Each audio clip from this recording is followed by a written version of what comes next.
Hello, welcome. So glad you all are here.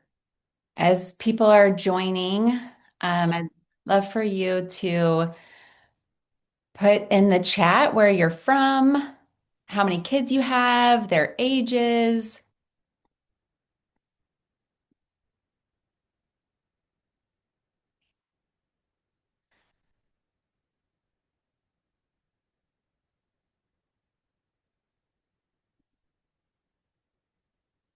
and then I can get to know you a little bit better. From Germany. Oh, that's exciting. What time is it in Germany? I'd love to know. 17. Oh, see, now I have to do military time. My friend does military time, 5 p.m., I think that means. And you guys are all, I set it to default where you wouldn't have your camera on, but I'd love for you to turn your cameras on so that you can see each other. I can see you. But if you're driving or getting ready or whatever it is, and you don't want to or can't have your camera on, that's totally okay too. I just want to invite you to turn on your camera if you'd like to. And I will give us a few more minutes for people to join. And before I get started, let's see. Columbia, South Carolina, a 12-year-old daughter. That's how old my twins are, 12. Ooh, 18, 16, 11, and 9. You're farther along with than me with the 18 and 16-year-old. I'm very curious to know what it's like to have kids that age. From Colorado, welcome. A 16-month-old boy. Congratulations, it might not feel like you're a new mom anymore. It feels to me like you're a new mom or dad. Um, Welcome to everyone. So I do want to let you all know this is an inclusive space. I really want everyone here to feel safe and comfortable. And if I am to say or do anything that feels uncomfortable or inappropriate in any way, I'd love for you to let me know. You can let me know on the side. You can email me. You can tell me in the chat, whatever feels comfortable. But I really do want people to feel safe and comfortable in this community. Um, so I will go ahead and get started. I'd like to take a moment to just come into the room. So I would like for you to kind of stretch and get your wiggles out, kind of think about like what your dog or cat does before they settle in, They like get comfortable. And then if you would like, you can close your eyes or lower your gaze to the floor, unless you're driving, of course. And maybe you can take a moment to take a slow, deep breath in through your nose and an even longer, slower, deep breath out through your mouth. And if you want to audibilize it and make it a sigh, even better.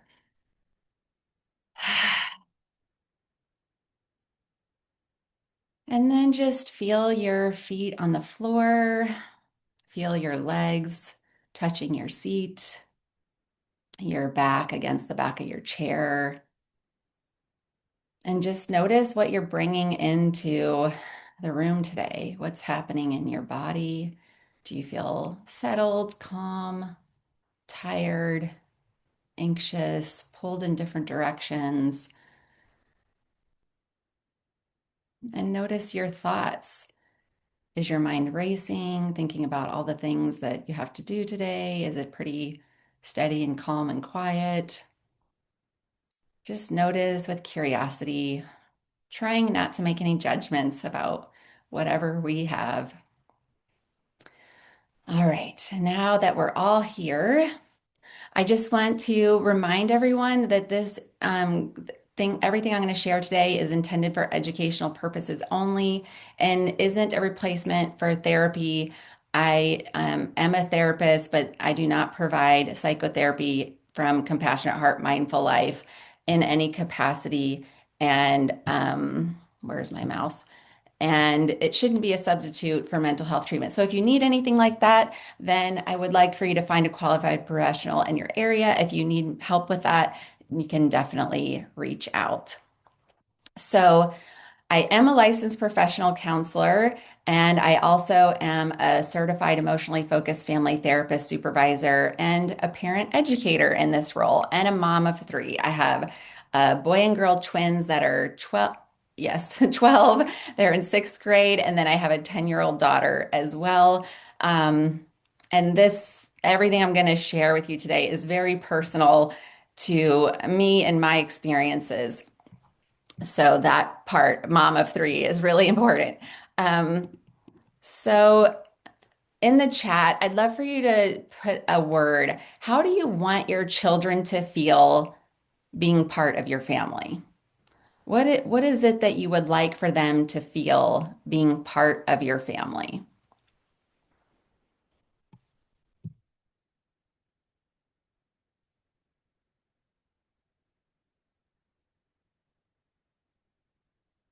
Maybe it's calm, maybe it's loved, cared for, connected, warm, loved, accepted, cherished for who they are, secure.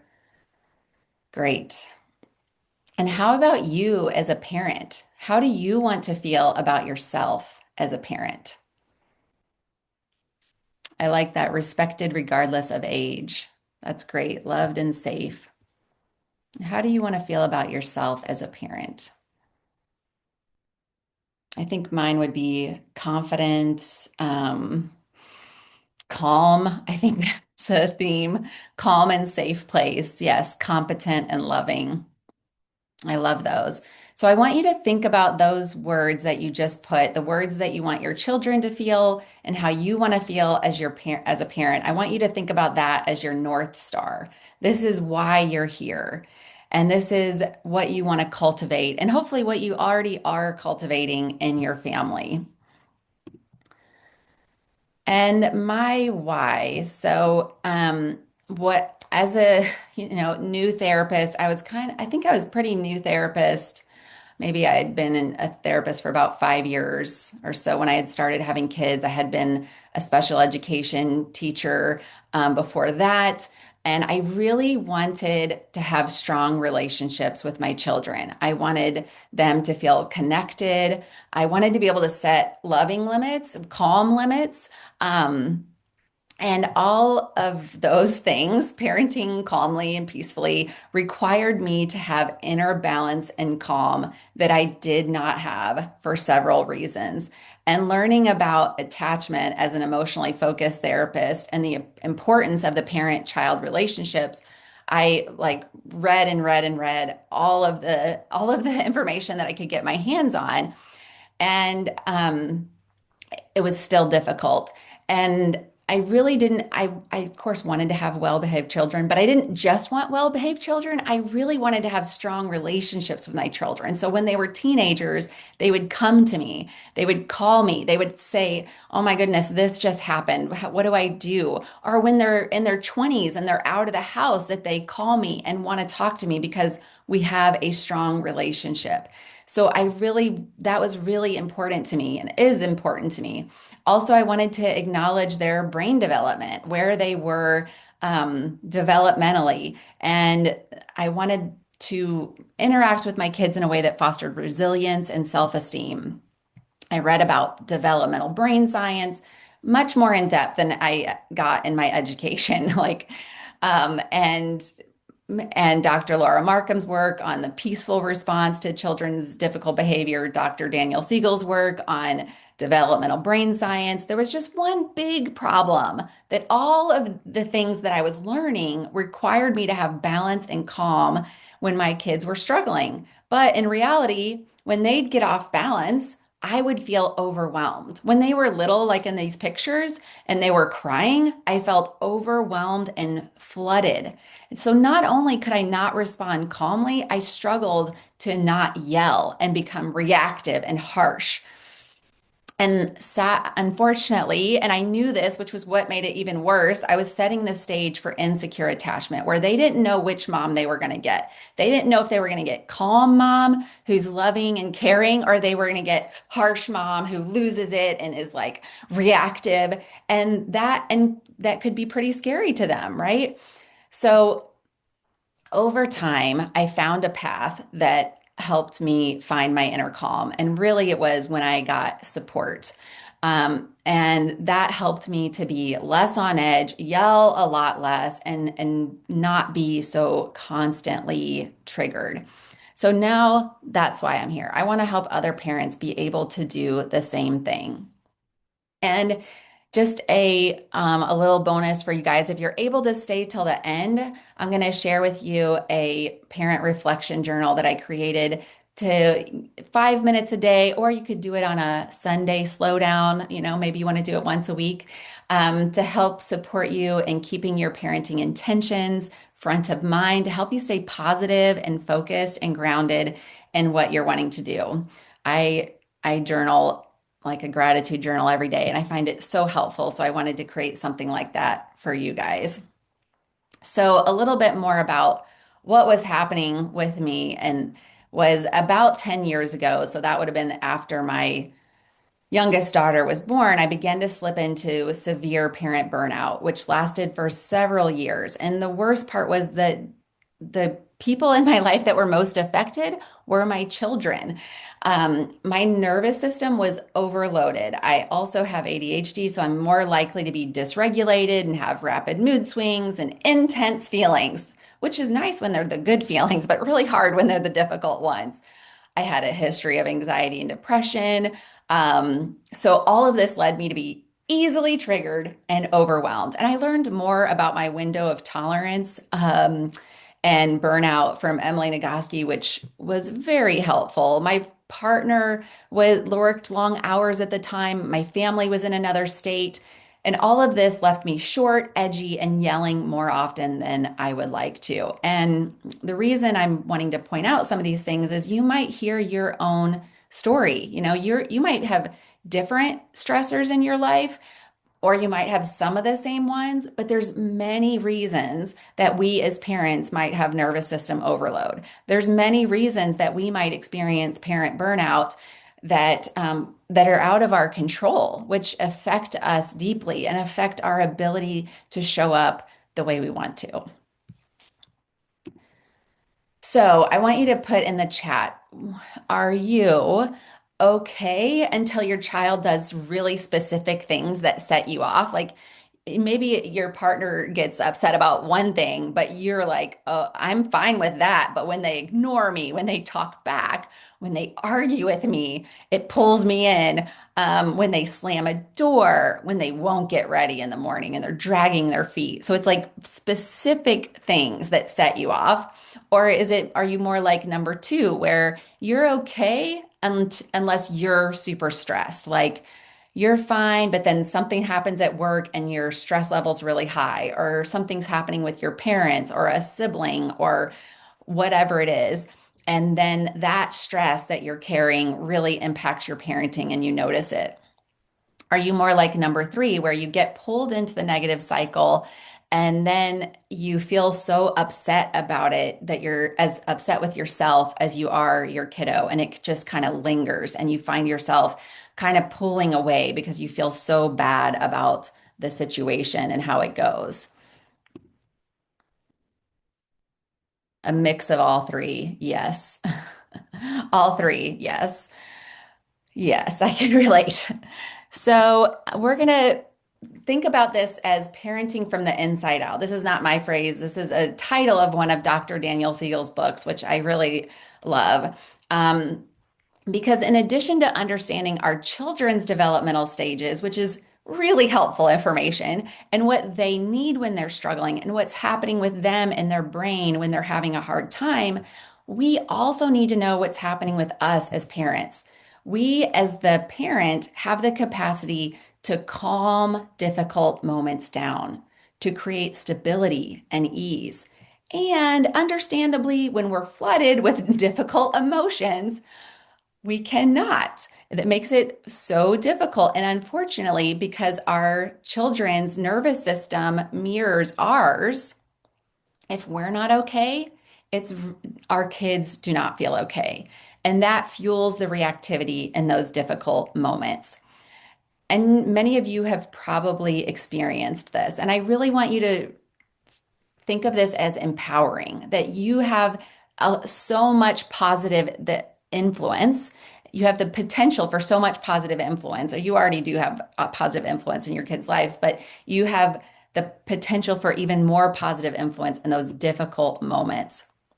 So today we're going to be covering increased inner awareness, pausing, and what to do when you pause, and then blocks to pausing, because we can talk about pausing until we're blue in the face, but the reality is there's many blocks that we have, that parents have, that are really normal, and we're going to talk about some of them.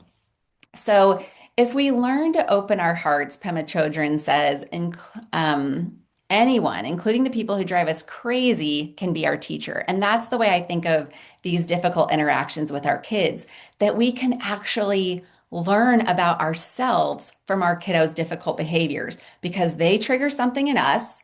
And then that we have the potential to learn something about ourselves. What is it that they're triggering? Are they triggering an old hurt? Are they triggering a current stress? Are they triggering a current fear that we have about them or something in our life?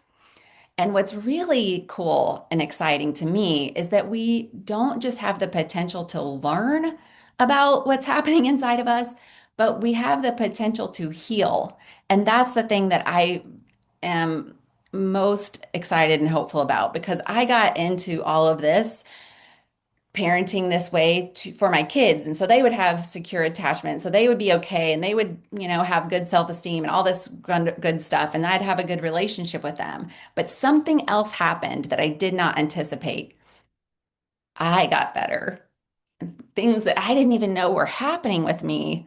I didn't know. I mean, I had done a fair amount of therapy as a therapist, and things that I didn't know were there started to heal and get better because my kids gave me so much practice.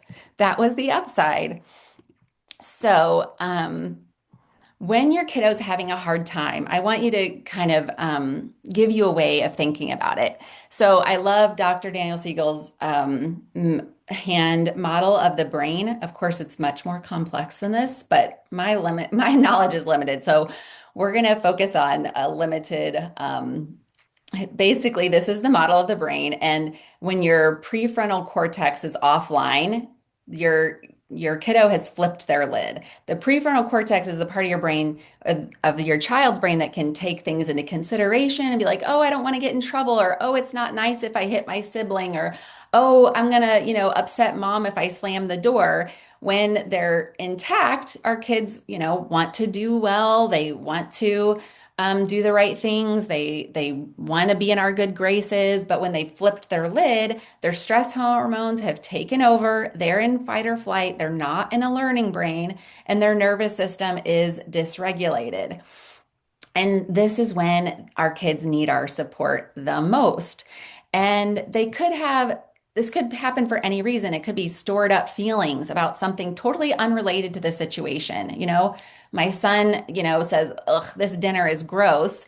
And really, he might not like the dinner, but I find out later he's stressed out about things that are happening at school. This is a really normal experience. It happens with us as adults too, that things are happening at school or outside of the home, and that stress is carried in your kiddos, and then it comes at spilling out at home because you're their safe place. They might also feel disconnected for whatever reason, because that's normal to happen in parent-child relationships. Or they might have a harder time regulating their emotions because they're neurodivergent.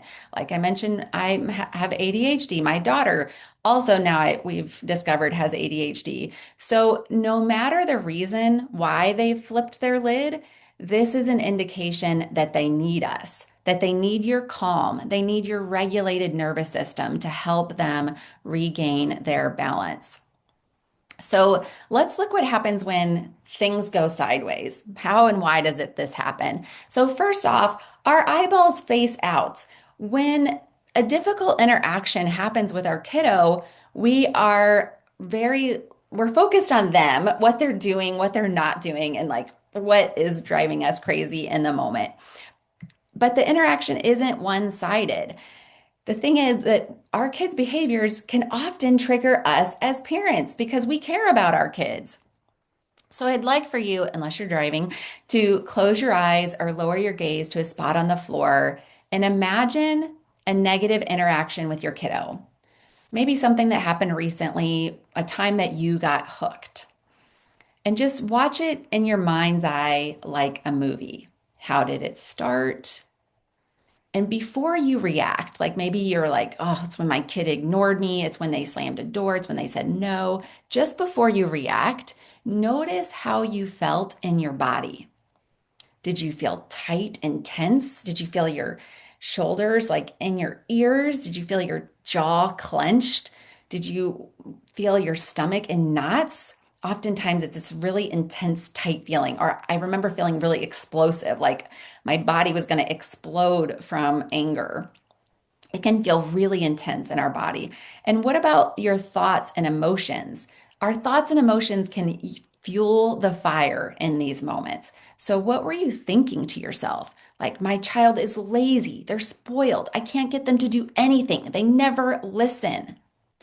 And as you're having these thoughts, notice how does it impact how you feel in your body? Do the feelings get more intense? And how does it impact what you want to say or do? Generally, we want to react, right? We want to do something.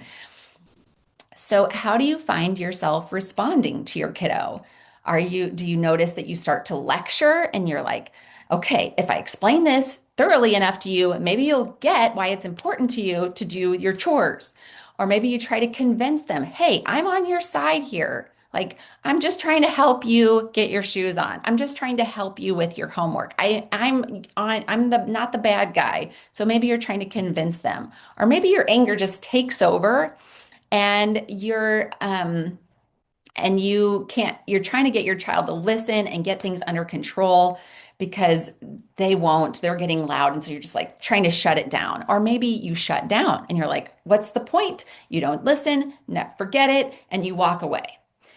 There's lots of different kinds of reactions that we can have, and these reactions are really, really understandable. And a side note, this is not to say that you are to blame for your kiddo's difficult behaviors. Not at all. You could be 100% calm 100% of the time. Your kids are still going to have difficult behaviors because of their developmental stages, because they have stress happening in their life, because of all the reasons. What we're really talking about is when they have difficult behaviors, we want to respond with calm versus they have difficult behaviors. It triggers us, then we get upset, and then that upsets them more and it spirals out of control.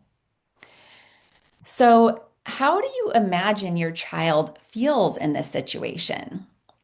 And this is something that you might not think about, or you might think about it a lot. How do you think they feel inside?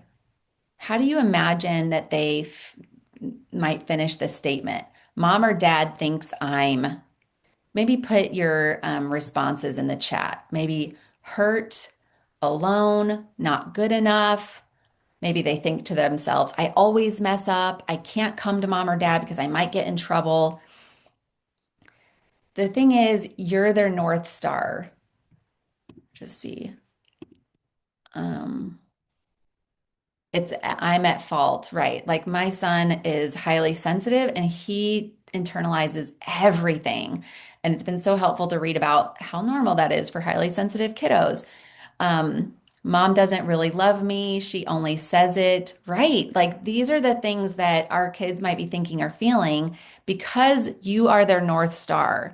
Because when things aren't okay with you, they are likely to take that very hard and have big feelings like, I always mess up. Mom or dad's always angry with me. I can't get anything right. I'm an idiot. And the really tricky thing that we have to remember is on the outside, they might look angrier. They might get more defensive, especially as they get older. But sometimes littles do this too. They might look like they don't care, right? Like the boy with his hands folded. Um, But deep down, they do care. They care deeply about how you see them and how you feel about them. That really matters to our kids. And now that you're and now your kiddo was already not okay for whatever reason, and now they've upset you. Their safe person, their North Star. This sends an uh-oh danger signal in their brain. If I'm not okay with mom or dad, I am not okay. And I really want this to feel empowering. It can sometimes feel overwhelming, or sometimes we can slip into like blaming ourselves or shaming, like, oh my gosh, I haven't been doing that, or something like that. And I want to just take a moment to focus on that this is an empowering thing because you can notice how your response impacts them and you have a chance to do things differently. So I want to think about what as we increase our inner awareness, the more we are aware of our inner world, our stress level, our triggers, the more we can be proactive. The more, if we are stressed, we can make different parenting decisions that make our life easier. Like, I'm really stressed out. I can't make that meal that I was going to make tonight. I just have to do, frozen chicken nuggets or something. Or I'm going to let them have an extra half an hour of TV because I'm having a hard time today. So I'd like for you to close your eyes for a moment and imagine a day when you were in a great mood, you're well rested, you're feeling at ease. Like, oh, I love this day. It's bright and sunny outside. Now imagine your child won't put their shoes on or they talk back to you when you're trying to help them get out the door. And imagine how you would respond in that moment. In the chat, you can type one word that describes the initial reaction. So you're having a good day, you're calm, and your kiddo won't put their shoes on. Ugh. Or your kiddo talks back to you as you're like trying to get them out the door in the morning. Now, I want you to bring to mind some of your current stressors. And I want you to imagine them each as heavy rocks on your back. You're walking up a mountain and you have this load of heavy rocks, all these different stressors that are happening in your life.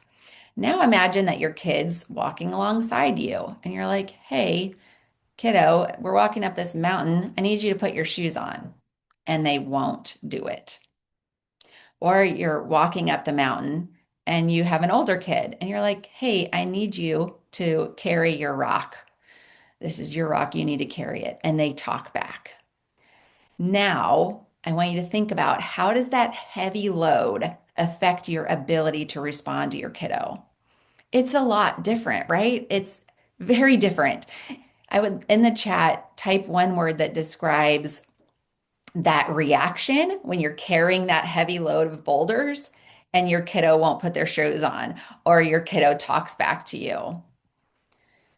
The thing is, we're not really going from 0 to 100. It feels like it looks like it on the outside, but oftentimes we're not aware of how much we are carrying as parents. Sometimes it's just normal everyday life stressors. Sometimes it's really heavy stuff like chronic illness, or someone we love has a chronic illness, or we're having to put parents in nursing homes, or really heavy, difficult stuff like relationship stuff with our partner, or going through a divorce. I mean, there's so many things that we can be going through, and it's difficult. Another big reason that we can get hooked or triggered is because you care, because you as parents care really deeply about your children, who they're going to grow up to be, and how to get them there.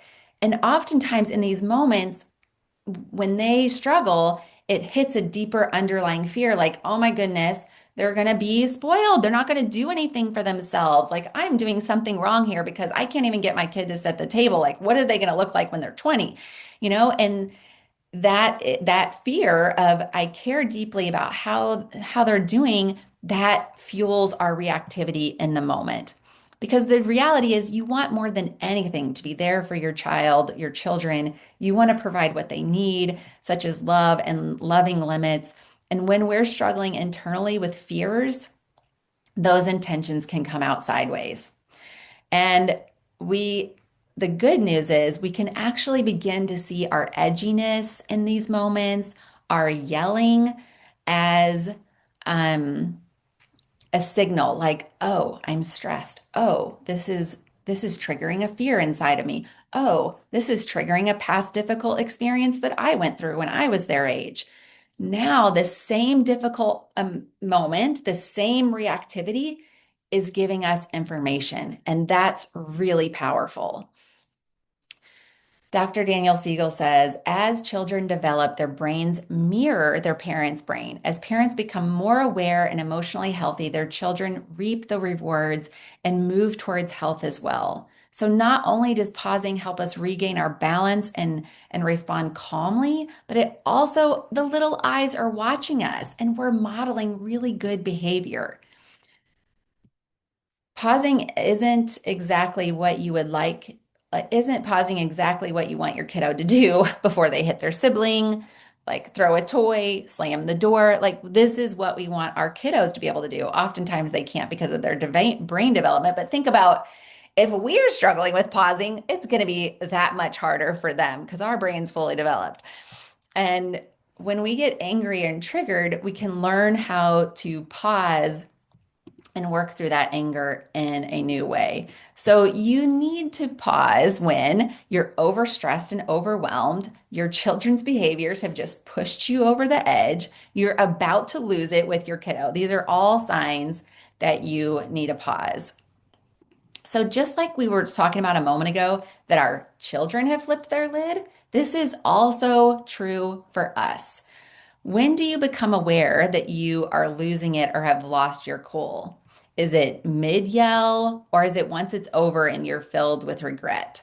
The thing is, we, just like our kids, have flipped our lid. We are also now in fight or flight. And when we're in fight or flight, we can't take our kiddo into consideration that they helped their sister yesterday, that they got a compliment from a teacher, that they really try hard in soccer, that they, do all these other great things. In the moment, they said no, they slammed the door, they did whatever, and we are like, narrowly focused on that part. And we can't take all that other stuff into consideration because our prefrontal cortex is offline.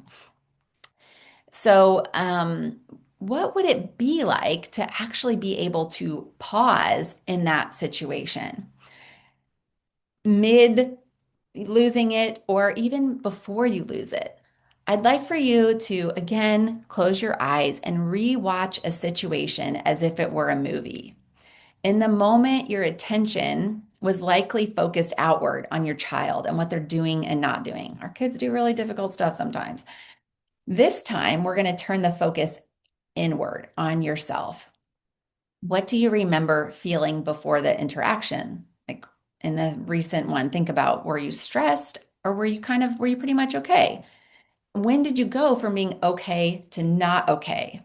From being able to manage yourself and the situation to like you're in reactivity, you're caught in anger.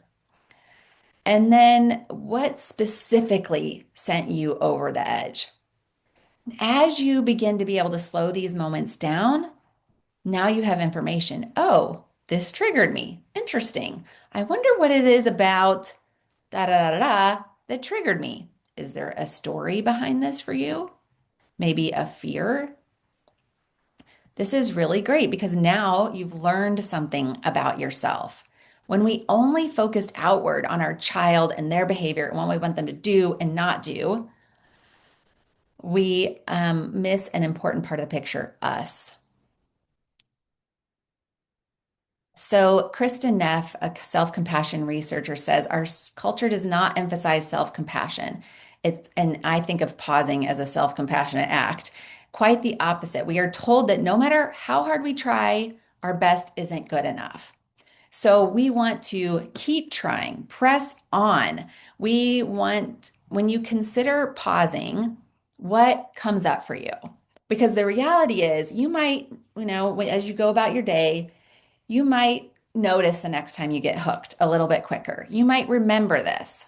but that doesn't mean that you will easily pause. What's more likely to happen is you'll have thoughts like, I can't let them get away with this, or I should be able to stay calm.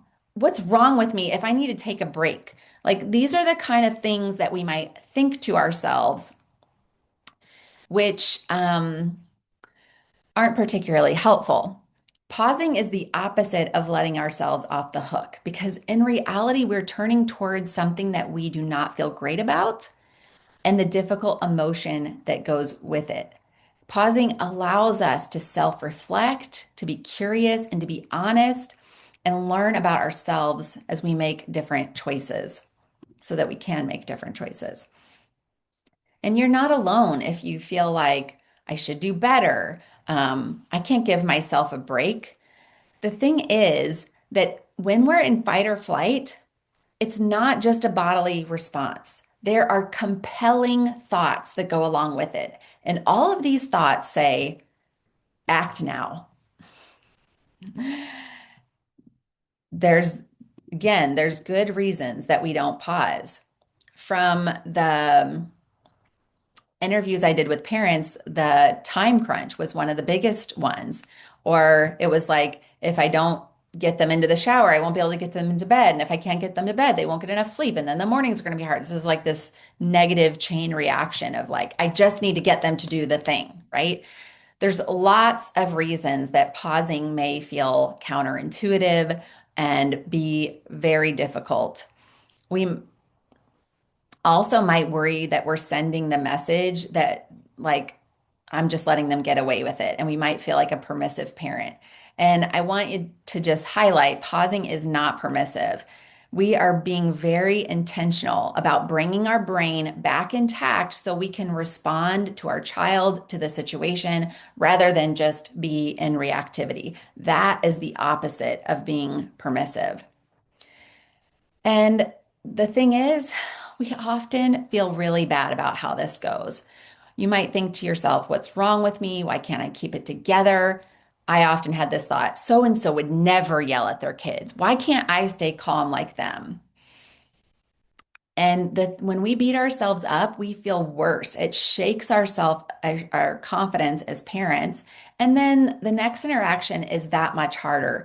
So it's really important that we respond to ourselves with compassion as we're learning about what's happening here. The thing is, our kids don't need us to be perfect. In fact, it's a good thing if you're not perfect. Dr. Laura Markham says, imagine what you'd be modeling if you were perfect, an unattainable standard. Your kiddo would feel like they can't measure up. None of us need to be perfect. That's not the goal here. You might have seen this already on my website, but this is the main tool that I want you to be able to utilize, the guided pause and regroup. This is when you're about to lose it, something's happening with your kiddo, and you can feel yourself getting reactive, or you're getting reactive. You're like, no, you're going to do this. And you catch yourself and you're like, oh, okay, this is not going well. And then you find this recording that's me walking you through these steps. I suggest you put it on the home page of your phone so it's easy to find when your brain is offline because it's going to be really hard to think in those moments. And you press play, and then I am going to walk you through this. So imagine one of those difficult moments. You're about to yell, you're mid yell, and you remember this. Okay, yeah, right. That recording that Michelle has. Okay, I'm going to go listen to that. And you walk out of the room, you put me in your ear. And first off, I'm like, good job. You just did the hardest thing, which is to pause in the middle of the moment when your body tells you to act now. And next, I have you move your body. So we have adrenaline pumping, and we want to give our body space to move and to move through that adrenaline and to shift out of fight or flight. So I'll tell you to do things like push against a wall or wring a towel and make a guttural like ah sound. We're not using words because words can hook us. We're using sounds to help that stuff move through. It's normal to be angry. It's an emotion just like any other. We're not trying to not be angry. We're just trying to shift what happens when we're angry.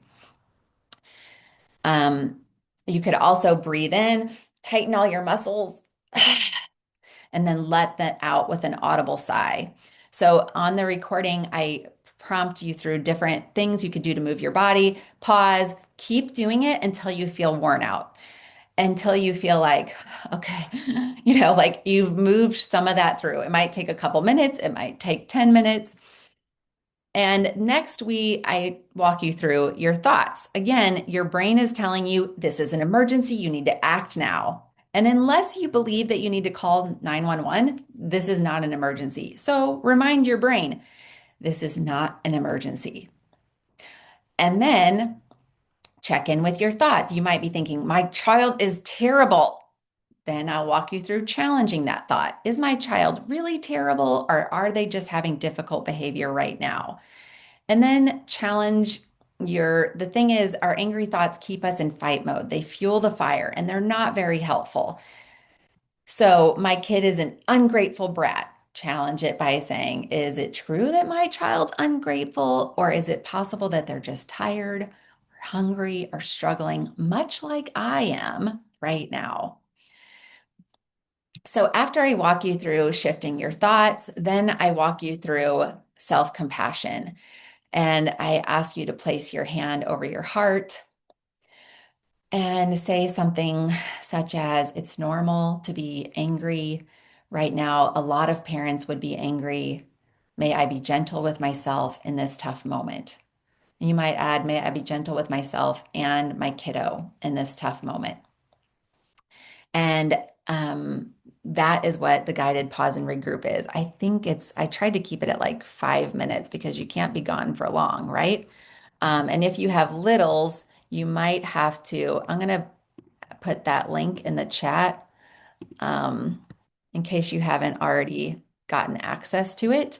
Um, but someone just shared the other day that they used it in a difficult moment. And I was so excited to hear that because that's why I created it. It's what I needed when I was struggling. So let's bring the focus back to you. Where do you feel stuck? Is it that you go from 0 to 100? Put your number in the chat. Or number two, you forget to pause and walk away in the heat of the moment. Is it number three that you try to power through and tell yourself to try harder? Is it that you feel terrible after you yell and you get really down on yourself and that just like carries forward? Which one of those do you most relate to? And some of you might be thinking, I don't have time for one more thing. I just need to focus on my kids and my never ending to do list. And I really hear you. That's why I made the pause and regroup, audio, because I like audio. That's how I learn best, but also something that you could pop in your ear in the heat of the moment because we do have a lot on as parents. So I'd like for you to consider this. Think about the last time that you were well rested, having a good day, not stressed about too much, and your child did something like we talked about earlier that would normally trigger you and pull you in and hook you. But because you were okay, you just rolled with it and the situation resolved peacefully. In the chat, could you type how it feels when that happens? Like, what is it like for you when you're able to respond the way you want to? When you're able to stay calm, grounded, when you feel your nervous system is balanced? What is that like for you? I wish my chat stayed open, but it keeps closing. So put in the chat, what does it feel like? Warm and peaceful, empowering. Maybe I can do this parenting thing. Yes, exactly. It's like, I can handle this. I love that. So I want you to I want to take a moment and slow down, and I want to just see how this is resonating with you. Because if this seems helpful, I can offer you more support. And one of the main things that I set up to offer parents support is the kind of support that helped me the most, which was having not just me trying to do it by myself, not just me reading another book. And the books are so helpful, like so much helpful information, but I needed support of other parents. And so that's what I created for parents is a 7-week journey to help you build unshakable resilience and calm down from the inside out. And I'll say a little bit more about what this is. This program helps you to be able to identify your triggers and get clear about what's fueling your yelling so that you can avoid going from 0 to 100. In the course, you'll learn how to identify those underlying fears and thoughts that are fueling your triggers and your reactivity. I feel like that's some of the things that I've heard from parents that's the most like heartwarming to me. Like, I didn't realize it was this thing from when I was growing up that was causing so much reactivity for me in that moment. Like, that's really empowering information. Or I didn't realize I was so afraid of my kiddo having the same struggle that my brother has. And then that's why I would get so reactive in that moment. It's those kind of things that we don't even realize are like fueling our reactivity in the moment that are so empowering once we find them out. I help you create a proactive plan so that you can avoid the reactive cycle that, leads to yelling so that you don't have to always be pausing and stepping out of it, but you can avoid it in the first place. And then, of course, tools to help you regulate your emotions and break free from the guilt and shame, because that kind of keeps us in that negative loop inside. And all of this is about creating deeper connections with your kiddos. And so what you get is weekly live calls. They're 90 minutes, and in the live calls, we do exercises. I teach things, specific topics, and there's Q&A, so you can kind of figure out, how do I do this with my kiddo? How do I do this in my family? How do I make this work at home? And then also with that, there's weekly short videos. They're about 10 to 15 minutes because I really didn't want them to feel overwhelming. And there's a workbook that goes with that week's topic so that if it's accessible, you can take it a little bit deeper. There'll also be a private community space so that we can encourage each other and share wins, and that you kind of have like a through line, that it's not just the weekly calls, but there's like a connection between the calls.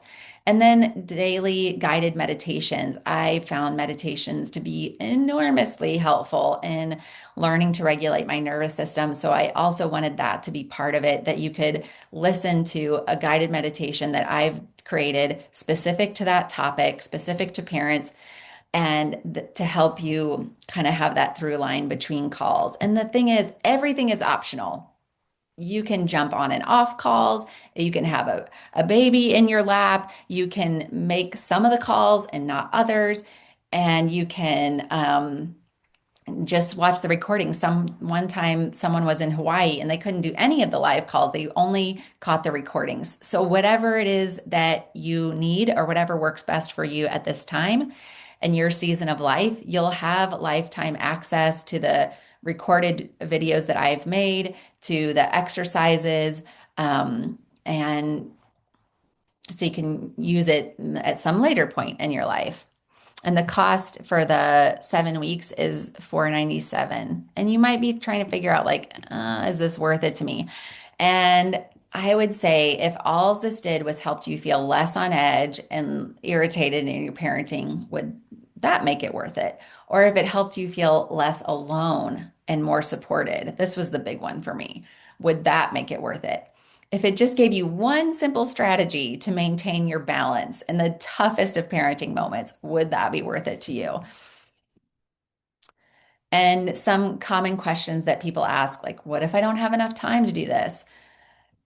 That's why I try to make it really flexible, and to kind of offer things for different learning styles, so that some people like to do the journaling, writing, some people like to do the listening, some people just want to do the live call and not anything else. I wanted it to kind of make it what works best for you. And you don't even have to be live. You can just listen to the live call.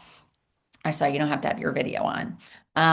What if I've tried other programs before and I didn't follow through? That's why I wanted to have support and structures to help you stay connected. And also, I sign up for stuff all the time that I know I'll listen to when I have time. So for me, that flexibility is really helpful. Like I don't sign up for stuff unless it's recorded because I don't I know I won't be able to do it all right then. And what if you can't afford it right now? We try to offer flexible payment options to help make it a little bit more accessible. And so the doors are open this week only. And if you know this is for you and you're ready to sign up, if you're able to sign up within the first 24 hours, you get an extra bonus small group call before the course begins so I can learn more about your specific struggles, concerns, and then I'll be able to tailor the information in the course and give examples to meet your specific needs. So and if you're not sure, you're like, I don't know if this is for me or not, um, then that's totally okay. I mean, one, I want you to be able to ask questions right now. I'm going to pop in the chat this Google sheet to so you can put your email down. So if you have any trouble accessing um, the journal that I can email it to you in another format. And then also, this is the link to the course to learn more about it. Um, and let's see. Hmm. So, does anyone have any questions? This is a good time you can come off mute, you can put them in the chat, and feel free, like if you don't want to come off mute or put a question in the chat, you can email me. I guess I should put my email in the chat. It's info at well, Michelle, sorry, it's Michelle at compassionateheartmindfullife.com. I apologize for that ridiculously long domain name, but you can email me. We can even do a 15-minute call. I really want people to feel like, yes, comfortable, like confident this is the right thing for you. And if it's not the right thing right now, I hope you can stay part of the community and get something out of the podcast, the YouTube videos, the newsletters. I just try to put things in each thing that I offer that's some little tool that you can use that day or that week. So if it's not right for you right now, I hope you can definitely stay part of the community. And then here is the link to the journal. It's in a Dropbox file. So if you have any trouble, like you need to download it this week. If you don't, if you forget or something, just email me. But if you, it, the link goes away, so I'll just have to create a new one, which is fine. Um, but I think you should be able to download it. And if you have any trouble, I'll just send it in another format. But that's the Dropbox link for the journal. And then here's these other places you can find me on Instagram and Facebook and the website. So, does anybody have any question? Oh my gosh, I must have talked fast because every time I practiced this, I ran over. And now I am like, I have 7 minutes to spare. Who knew? I did not expect to have 7 minutes to spare. I guess that happens, doesn't it? You go longer than you expect. And you don't have to have a question about the course. You could have a question about one of the earlier things that I said. You could have a question about pause and regroup. You could have a question about like other resources that that you might be curious about or anything else that I shared. Feel free to ask. And great, thank you for coming. I'm glad that it was valuable. I really wanted to make sure that that you got something tangible out of this. And if you use the pause and regroup, I would love for you to email me and let me know how it goes because that kind of feedback is encouraging. Or if you're like, this part was helpful, but it's too long, can you make a shorter one? Like that kind of feedback is really helpful. And so if you get to use the pause and regroup, I would encourage you to put it on the homepage of your phone right now. Then let me know how it goes.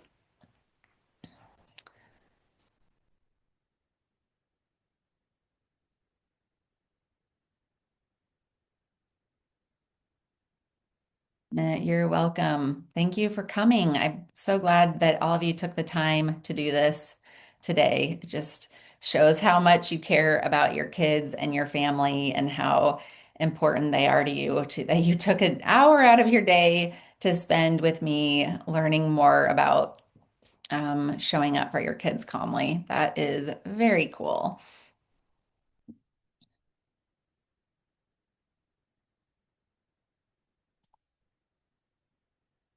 Does anybody else have any questions or thoughts before they jump off?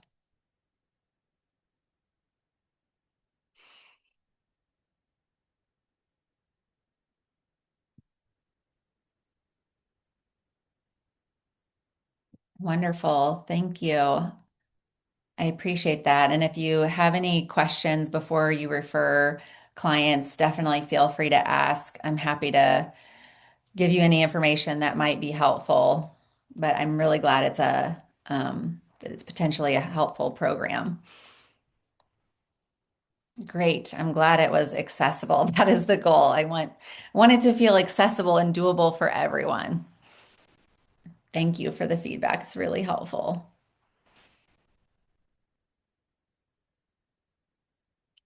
And thank you all for coming.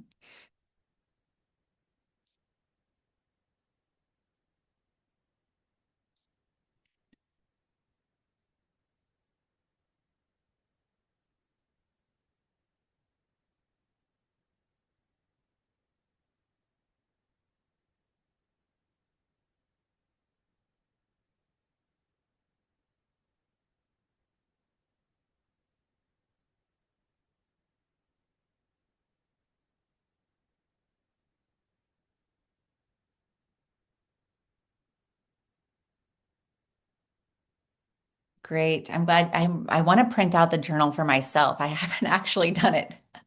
I think then I might even be able to make improvements because I'll be like, oh, wait, it needs to say this, or I need to add this to it. But I'm glad that it seems helpful.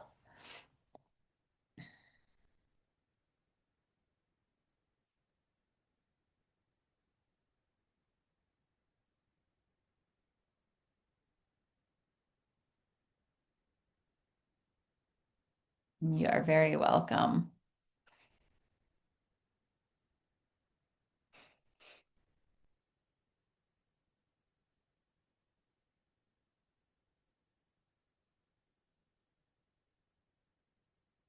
All right. Well, I guess we have come to the end of our time. So thank you again for coming.